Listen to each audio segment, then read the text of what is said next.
All right, let's see what we got. We got a new box of Paramotor goodies.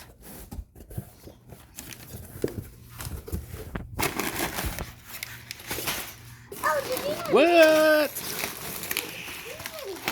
An exhaust? Yeah. If you have been in the sport long enough, you'll eventually end up with a new Paramotor exhaust as well.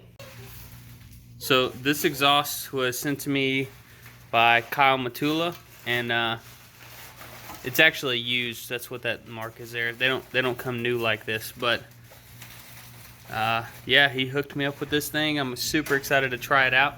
This isn't the Moster or the Vittorazi exhaust.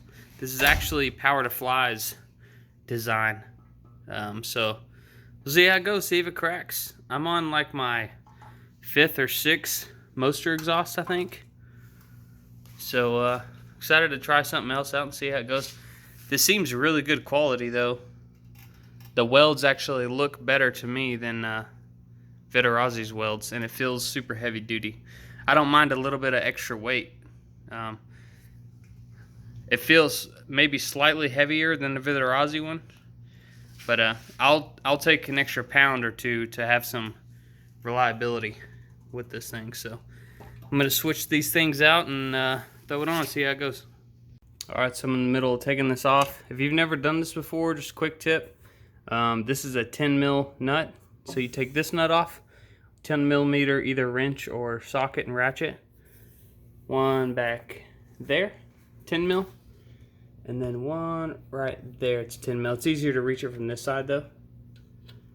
And then once you get those 3 off, if your new exhaust comes with a new exhaust mounting flange, then you take these nuts off here.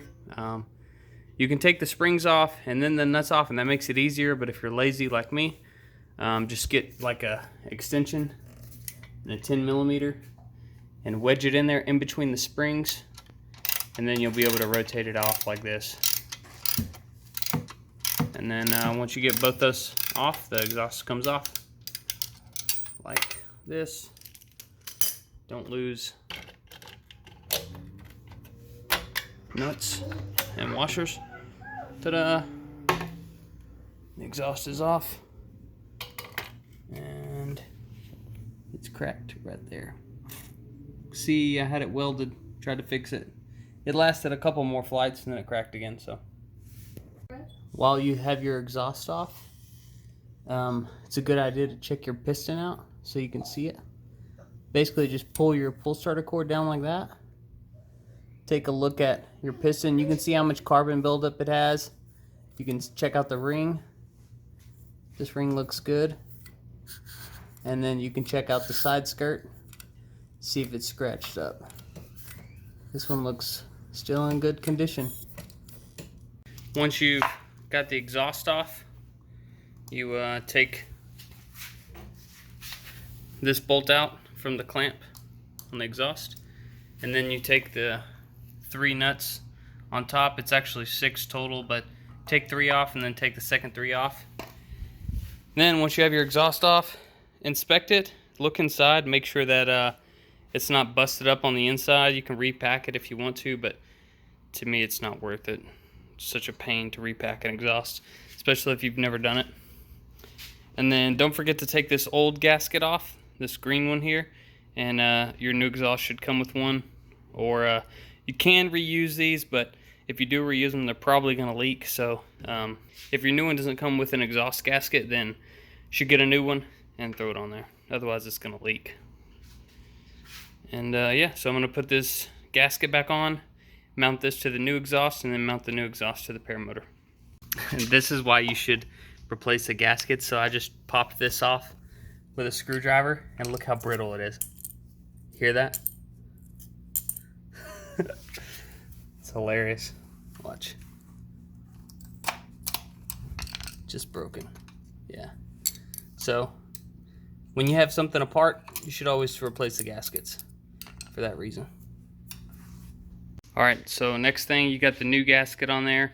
It's a good idea when you're putting this together, you can still have it loose, don't tighten down all these nuts yet, so leave them just kind of finger tight, and then put this bolt in. And the order that this goes in case you dropped your washers, is the bolt and the washer go on the outside, your new rubber piece or gently used old rubber piece goes in the middle, like that, and then this washer goes under the clamp like that, and then you bolt all that together.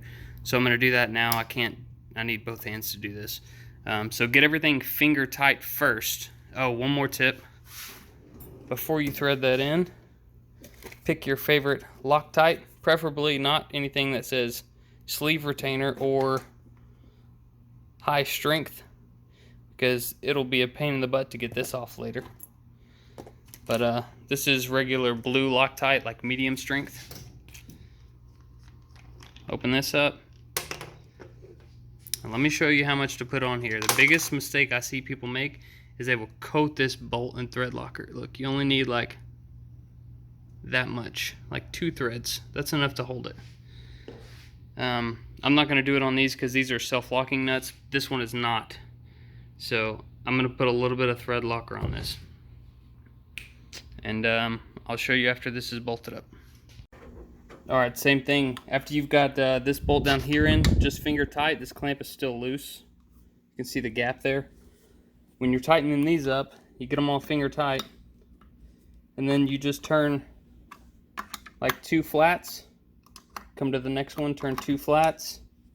Come to the next one, turn 2 flats. With your wrench. You don't want to just crank down on one all the way and then the next one and the next one. You want to just do it a little at a time all the way around. And now when you're tightening down these nuts, look, don't crank down on it with all your strength with one hand or 2 hands. Really, don't tighten it any more than strength that you can pull with 2 fingers. These threads are pretty small. This hardware is not the best quality. So don't go cranking down on these. Otherwise you're going to strip those threads out and cause bigger problems for you or the next guy who has to deal with it. Alright, next. You're going to clean this up really good. Make sure the old gasket is not stuck. It should be silver color. If there is some old gasket on here, try to gently scrape it off without gouging this metal too much. And then get your new exhaust gasket right here and slide it on there. And then you're going to put your new exhaust on. It goes on just like that. Holes lined up. Put your new exhaust on. With these nuts are self-locking. They're oval shaped a little bit, so you can reuse them a few times, but if they thread all the way up on here, by hand, then the oval shape's worn out. You should probably get new ones and or use a little bit of Loctite. But with new ones, they're self-locking. You really don't need to use Loctite with these. Alright, so I've got the exhaust on. Everything is just finger tight. All of the 1, 2, 3, 4, 5 bolts. I'm going to spray a little bit of WD-40 in this joint here. Give it some quick lubricant just to center everything up good.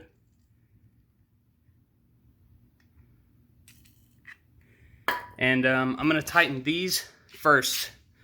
You want to tighten these first so that it gets a good seal up here. These loosen up after, I don't know, 5 hours or so.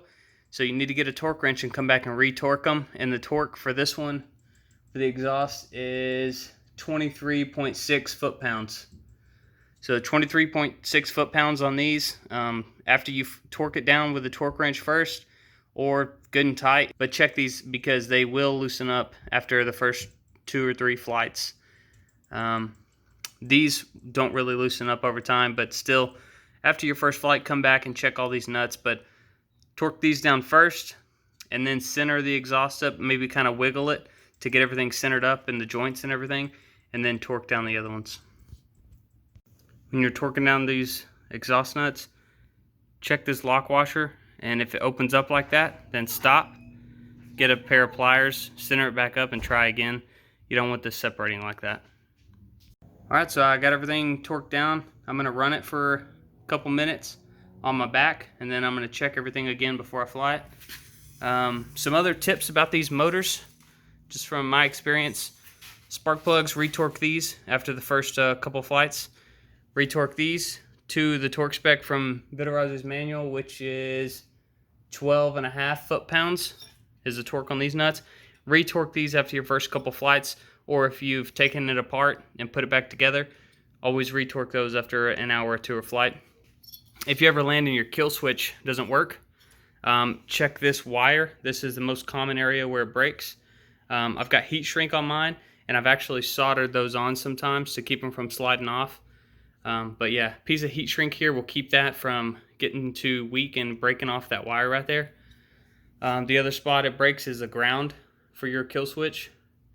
This wire here will break sometimes, so check that if your kill switch doesn't work. If you're by yourself, keep control of the throttle and gently take the motor off, and then if you can, just turn around, stick your hand and cover the air box right here.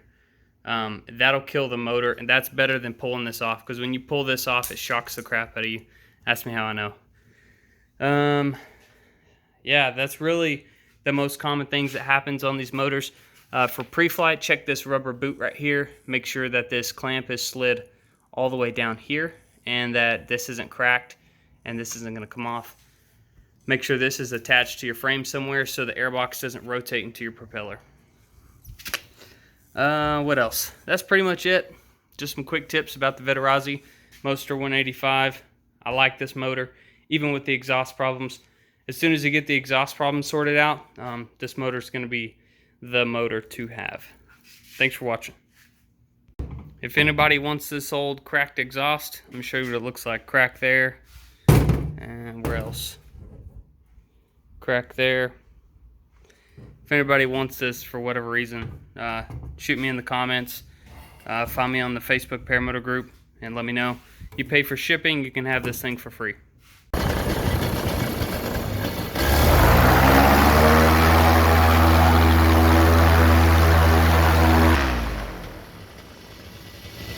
Sounds good.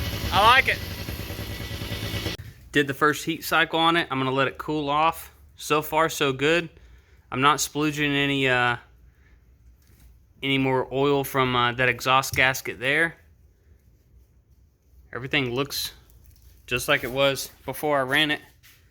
After it cools, I'm gonna check the torque on this one too. That bolt right there, that loosens up sometimes. And yeah. So far, so good. I like it. Thanks again to Kyle Matula with Power to Fly USA. Check him out. I've bought 2 motors from him now, and he's hooked me up with this exhaust. Really nice guy to work with, so shout out to him. If you need parts, or if you're interested in an exhaust like this, send him a message. Thanks for watching.